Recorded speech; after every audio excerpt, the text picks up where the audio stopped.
Good evening, कैसे हैं? अच्छा है। देखिए, सीबीएसई ने 2023 के बच्चों के लिए जो बोर्ड एग्जाम देने जा रहे हैं क्लास 10 एंड 12, उनके प्रैक्टिकल और इंटरनल असेसमेंट के बारे में कुछ गाइडलाइन जारी की। हालांकि ये ऑफिशियल गाइडलाइन अभी नहीं आया है, ये अंदरूनी सूत्रों से पता चला है कि कुछ ही दिनों के पश्चात जो है इस तरह की गाइडलाइन जो है आपके सामने आ जाएगी। 2023 में जो प्रैक्टिकल होने जा रही है वो अपने आप में बहुत ही नए ढंग से चेंजिंग होगी।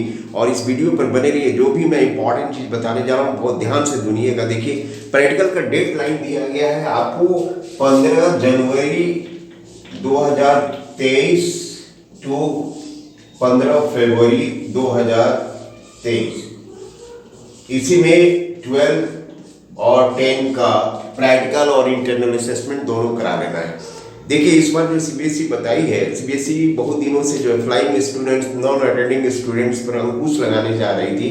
और इस बार इसमें प्रैक्टिकल में जो उसने गाइडलाइन जारी की है, इससे साफ पता चल रहा है कि अब इस बार इन छात्रों के लिए बहुत ही कड़ी पापड़ बेलना पड़ेगा। देखिए, सीबीएसई ने बताया है कि भाई हम परीक्षा प्रैक्टिकल का जो लेंगे स्कूलों में, वो उसके लिए जो नियम बनाए जाएंगे उसमें 10-10 का एक ग्रुप होगा और प्रत्येक ग्रुप के लिए एक इंटरनल और एक एक्सटर्नल होंगे। मैंने प्रत्येक ग्रुप में एक्सटर्नल और इंटरनल अलग अलग होंगे। है तो बहुत समस्या वाली बात नहीं थी, आज तक ऐसा संभव नहीं हो पाया था। कैसे होगा? लेकिन सीबीएसई के पास मैन पावर बहुत है, वो इंगेज कर लेगी, चाहे तो करने के लिए वो कर सकते हैं, इसमें कोई दिक्कत नहीं। अब सवाल ये कि उन्होंने बताया कि हर 10 ग्रुप का जो बच्चा सपोज कीजिए कि आपके स्कूल से 100 बच्चे साइंस में हैं, क्लास 12 में बायोलॉजी में या फिजिक्स में से 100 बच्चे हैं, तो उनका 10 ग्रुप बन जाएगा, 10-10 का। अब 10 ग्रुप जो बनेगा तो प्रत्येक एक ग्रुप में जो 10 बच्चे होंगे उनके लिए एक्सटर्नल और इंटरनल अलग अलग होंगे। अब इन सारे बच्चों का वीडियोग्राफी कराई जाएगी, रिकॉर्डिंग होगा। रिकॉर्डिंग के पश्चात परीक्षा जब समाप्त हो जाएगी तो उस रिकॉर्डिंग को सीबीएसई के पोर्टल पर मार्क्स के साथ भेजना होगा।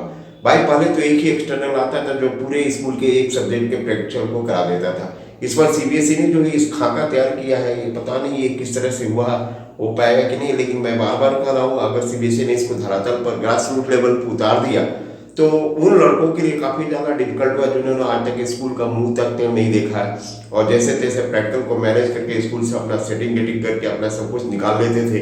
ऐसे बच्चों के लिए समस्या ज़्यादा उत्पन्न होती है क्योंकि उनके पास न रिकॉर्ड फाइल होता है न कुछ होता है। अब ये सबसे बड़ी समस्या उत्पन्न हो जाती है कि सारे बच्चे एक ही दूसरे की कॉपी, रिकॉर्ड फाइल कॉपी कर लेते हैं। अब इन सारी चीज़ों से बचने के लिए क्या होगा कि भाई आपको स्कूल से संपर्क करना होगा, प्रैक्टिकल रिकॉर्ड सही बनाने होंगे, सब कुछ ग्रुप के बारे में आपको जानकारी लेनी होगी और उसी ग्रुप में आपको पहुंचना होगा क्योंकि उस ग्रुप में एक्सटर्नल और इंटरनल ऑलरेडी सीबीएसई नियुक्त की होगी। तो इस बार किसी तरह की कोई फाकेबाजी नहीं होगी और प्रैक्टिकल सीबीएसई जो है काफी सख्ती से लेने जा रही है। सीबीएसई इस चीज को दूर करने जा रही है कि हमारे यहाँ जो नॉन अटेंडिंग और फ्लाइंग कैंडिडेट्स का जो सिस्टम चल रहा था काफी दिनों से, उस पर अंकुश लगाने की पुरजोर कोशिश कर रहे हैं। हालांकि ये प्रयास इस बार नहीं हो रहा, इसके पहले भी ये प्रयास चल रहा था लेकिन सीबीएसई को उतनी सफलता नहीं मिल रही थी। लेकिन इस बार जो उसने प्रैक्टिकल के लिए जो खाका तैयार किया, जो गाइडलाइन तैयार की है, उस गाइडलाइन को भाई वो अगर उतार दिए तो इसमें समस्या उत्पन्न हो जाएगी। क्लास 10th के बच्चों का जो इंटरनल असेसमेंट होता है उसमें तो कोई एक्सटर्नल नहीं आते, लेकिन सीबीएसई ने कहा कि इंटरनल असेसमेंट जो इसी अवधि में कराई जाएगी और उसका भी वीडियोग्राफी बनाया जाए। वीडियोग्राफी करके वीडियोग्राफी को मार्क्स के साथ अपलोड करना है उस पर। देखिए, अभी तक जो एग्जिस्टिंग अवस्था थी प्रैक्टिकल कराने का, उसमें क्या है कि 0 टैग से फोटोग्राफी होती थी, 3 फोटोग्राफ्स अपलोड किए जाते थे मार्क्स के साथ और वीडियो रिकॉर्डिंग के साथ फोटोग्राफी करनी होगी। और सबसे बड़ी समस्या है कि भाई 10-10 का एक ग्रुप बनेगा। तो मैंने जैसे पहले भी बताया कि आप समझ जाइए कि बायोलॉजी में सपोज कीजिए किसी स्कूल में मान लिया 100 लड़के हैं तो उनके 10 ग्रुप है, तो मान लीजिए एक ग्रुप एक दिन में 3 ग्रुप होगा था बायोलॉजी में, एक दिन का 3। बायोलॉजी वाले बच्चों का प्रैक्टिकल जो है 3 दिन तक चलेगा। उसी तरह अगर फिजिक्स वाले बच्चों की संख्या 200 होती है तो आप समझिए उनका प्रैक्टिकल जो है 6 दिनों तक चलेगा।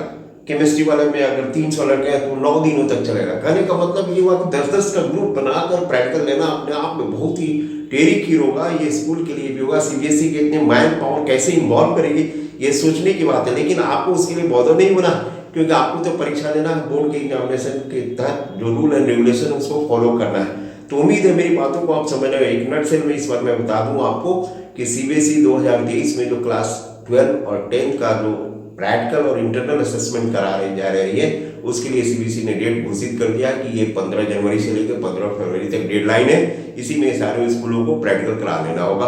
और प्रैक्टिकल के संबंधित उसने जो जानकारी दी, उसने उस बात को अच्छी तरह से बताया कि इस बार प्रत्येक विषय में 10-10 बच्चों का एक ग्रुप होगा और प्रत्येक ग्रुप के लिए अलग से इंटरनल और एक्सटर्नल का अपॉइंटमेंट होगा। एक ही एक्सटर्नल इंटरनल जो सारे बच्चों का प्रैक्टिकल नहीं कराएंगे। इससे बहुत सारी चीजें, वाइवा पर जो वो सिस्टम बना हुआ था, एक ग्रुप का वाइवा चला था, दूसरा बाहर वाला इंतजार कर रहा है क्या पूछा गया तो ऐसा कुछ नहीं हुआ। तो एक ग्रुप का बच्चों का दूसरे ग्रुप में दूसरे इंटरनल और एक्सटर्नल हो गए, इसलिए इसमें किसी तरह की कोई सिमिलरिटी होने का कोई सवाल ही नहीं पड़ता। तो वीडियो पर बने रहिए, जो भी ऑथेंटिक अपडेट इस तरह से आते रहेंगे मैं बार बार आपको देते रहूंगा। Thank you.